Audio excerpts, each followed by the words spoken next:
Hola, ¿qué tal? Mi nombre es Diana Orozco Ordóñez. Vengo el día de hoy a presentar eh, el artículo que elaboré este semestre durante la clase de actividades complementarias. Bueno, yo soy abogada, soy feminista, también docente e investigadora de la Universidad Pedagógica Nacional del Estado de Chihuahua y de la Universidad Autónoma de Chihuahua. Eh, Tengo 17 años de experiencia en instituciones de educación superior, soy capacitadora externa de la Secretaría del Trabajo y Previsión Social y vocal de la mesa directiva del colectivo Mujeres Venus México ACE. Actualmente, bueno, pues investigo en diferentes líneas como lo son perspectiva de género, violencia de género, diversidad, lenguaje incluyente, derechos humanos y ética. Bueno, el artículo que decidí desarrollar se denomina Horizontes Interpretativos del Lenguaje Incluyente en la Educación. Esta fue una revisión sistemática de la literatura del año 2021 al año 2025. Primero que nada, bueno, pues el estudio del lenguaje incluyente en el ámbito educativo ha transitado de ser una discusión trivial o sin importancia, ¿no? A constituirse como un campo de batalla simbólico donde se están disputando el reconocimiento y la dignidad humana en la escuela contemporánea. La metodología que utilicé para elaborar este artículo se inscribe primero que nada en el paradigma interpretativo. Tiene un enfoque cualitativo y empleé la hermenéutica crítica como método para poder desentrañar el trasfondo que pueden tener las tensiones de poder en la producción científica sobre el lenguaje incluyente. A partir de aquí, bueno, se plantearon tres preguntas específicas para esta investigación. Una de ellas es: ¿cuál es la tendencia de la producción científica global sobre este tema en los últimos 5 años? La segunda sería: ¿de qué manera se manifiestan los dispositivos de poder en la representación de las identidades escolares? Y el tercero, bueno, pues ya, ¿qué horizontes interpretativos precisamente nos van a permitir comprender al lenguaje incluyente en el ámbito educativo específicamente?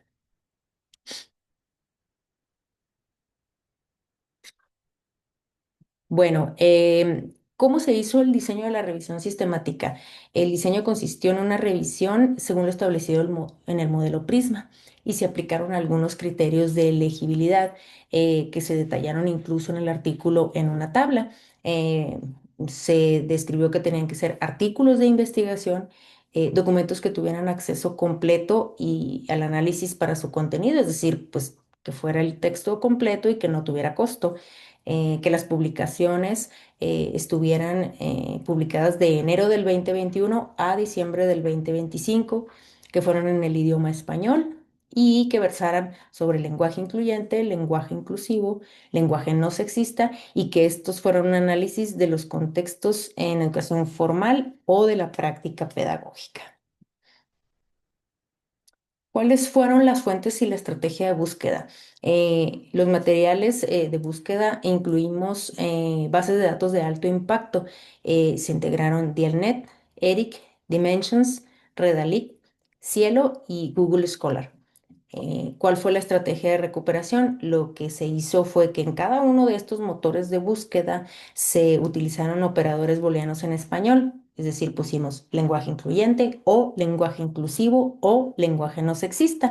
Y entonces estos motores nos arrojaron una serie de documentos que tenían relación con estos operadores y que bueno, de ahí surgió el primer tanto de documentos que tuvimos que revisar. Se desarrolló un diagrama de flujo que voy a compartirles de manera muy breve, nada más que para que lo puedan observar. El protocolo Prisma establece algunos diagramas de flujo dependiendo del tipo de análisis de la literatura que se va a realizar. Y bueno, con base en uno de ellos, yo realicé este propio, ¿verdad? Este diseño como para irme guiando en cada una de las etapas de cómo iba a ir eh, incluyendo, digamos, desestimando o excluyendo cada uno de los documentos para quedarme al final solo con un número específico de artículos que se iban a analizar mediante el método hermenéutico crítico.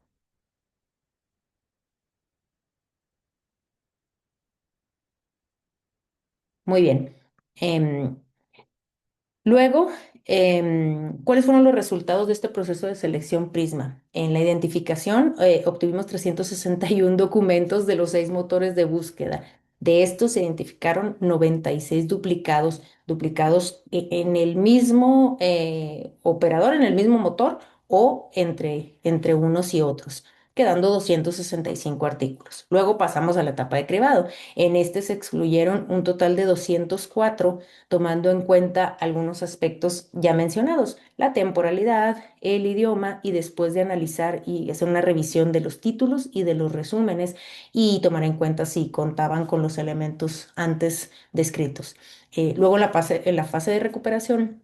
Estuvimos en condiciones de acceder a todos los artículos, es decir, ninguno tenía costo y ni estaban dañados y se encontraban pues completos, ¿verdad? No solo eran resúmenes.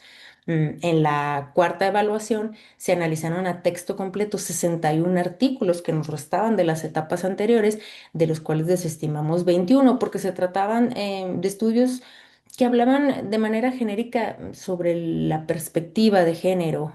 No eran específicamente del lenguaje incluyente, la metodología era un poco confusa, o incluso hablaban del lenguaje incluyente, pero desde otros ámbitos, el político, de los medios de comunicación, y entonces recuerden que estábamos centrados en el ámbito educativo. Y al final, bueno, pues incluyeron 40 documentos para la revisión hermenéutica crítica. ¿Cuáles fueron las categorías de análisis en las que dividimos o pudimos organizar los hallazgos de estos documentos? El primero fue el lenguaje como dispositivo de poder, el segundo la configuración de subjetividades y el tercero fue la praxis pedagógica. ¿Qué encontramos al respecto? Bueno, en lo que refiere al lenguaje como dispositivo de poder, nos dimos cuenta, según lo establecido en todos estos documentos, que el lenguaje no es neutral. Sí, habla que el lenguaje tradicional, androcéntrico y binario, actúa como una matriz de poder que busca más bien decidir quién existe y quién no existe en la escuela. Eh, Obviamente que lo que no se nombra, pues se excluye de los derechos. Otro elemento importante a destacar fueron las instituciones versus la realidad. Las escuelas y las academias como la RAE usan la pureza gramatical más como un argumento para frenar el lenguaje incluyente, pero con la intención de mantener un control simbólico. Luego la parte de la resistencia estructural, habla de que las prohibiciones y el apego al masculino genérico reflejan el rechazo de los sistemas jurídicos a hacer este espacio en donde exista la representación, primero que nada, a las mujeres y además a las personas no binarias. En cuanto a la categoría de la configuración de subjetividades, encontramos cuestiones sobre la validación ontológica, es decir, que el lenguaje incluyente no es un capricho gramatical ni es una moda. Se trata del derecho a existir y a ser reconocido en el ámbito escolar.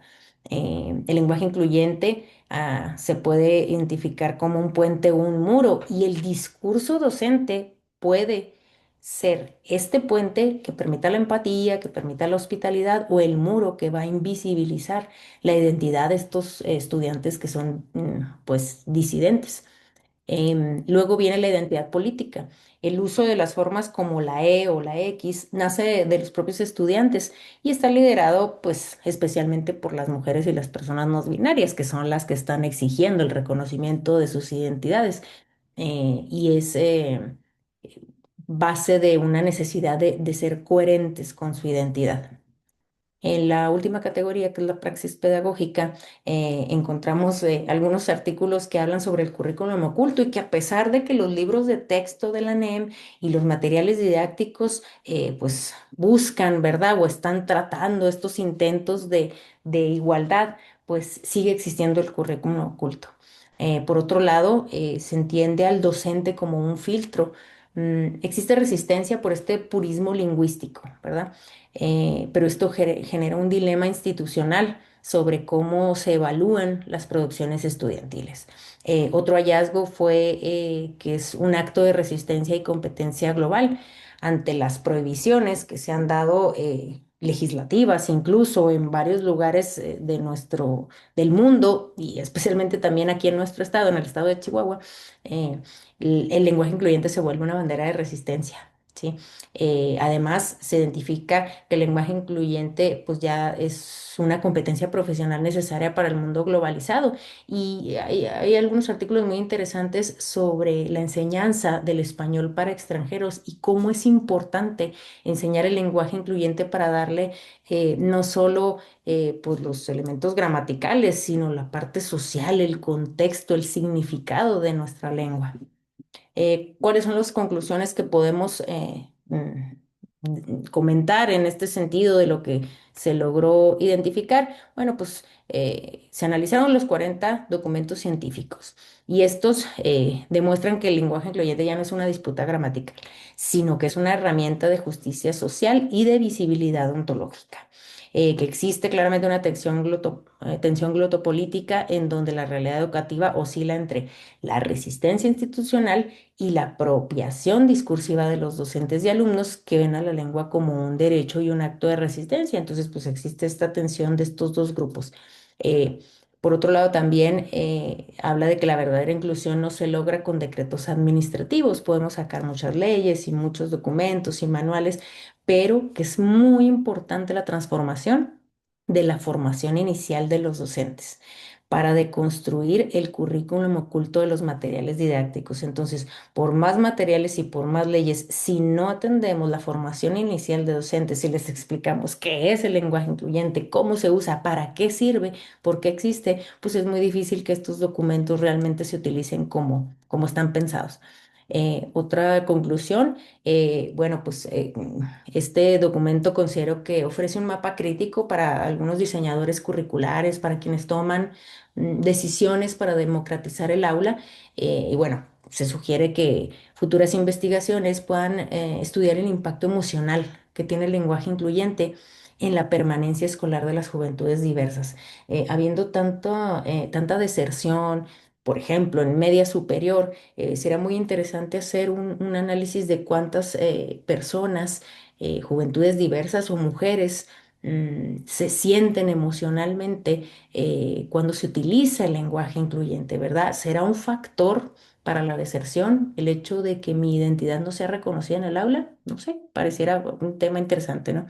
Eh, Hablando de las limitaciones que se tuvieron para la elaboración de este documento, pues bueno, el acceso a bases de datos de pago, la verdad es que fue limitado.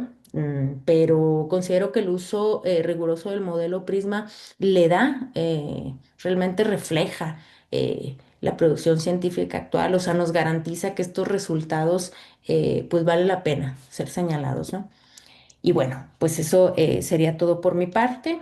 Aquí les comparto mis datos,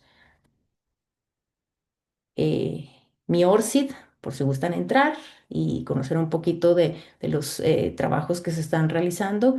Y bueno, les agradezco su atención.